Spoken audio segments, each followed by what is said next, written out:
Guys, seriously, peminat Transformer kena ada satu benda ni, Bumblebee Bluetooth speaker. Jom kita tengok. Alright guys, so korang boleh tengok dekat sini dia ada dua classic style yang lawa punya, dan juga battle damage yang mana dia dah ada teruk lah kan, kesan-kesan lepas battle. Bumblebee Bluetooth speaker. Alright, so jom kita buka. Itu dia guys, korang tengoklah tu kepala dia.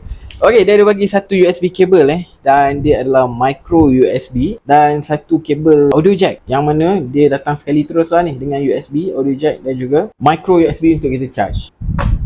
Dan dekat dalam ni, korang tengoklah ni kepala Bumblebee. Macam seram pula kan, kepala je nanti ada kat rumah kita. Okey, so jom kita tengok dulu detail dia. Korang tengok muka dia tu, nice, ada LED dekat mata dia.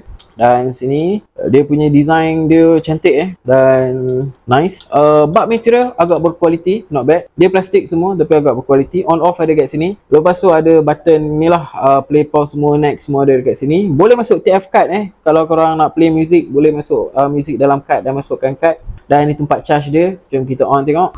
Wih, korang dengar Okay, so kepala dia, mata dia ada lampu. Dan dekat sini dalam kotak ni dia ada lagi telinga dia. So telinga dia dekat sini.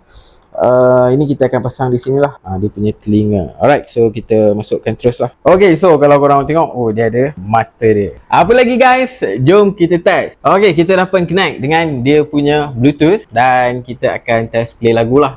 Okay, full volume guys. Kuat juga babe.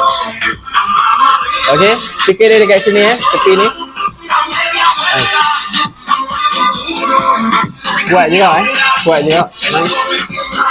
Alright guys, so nice juga dia punya kualiti bunyi dia. Kualiti bunyi dia memang agak sedap dan juga kuat dia punya bunyi dia. So bagus lah kalau kita nak tidur malam-malam. Mata dia ni dah cukup untuk jadi lampu tidur lah. So lampu tidur yang dim lah guys. So memang nice. So guys, kalau korang minat, check out dekat beg kuning di bawah.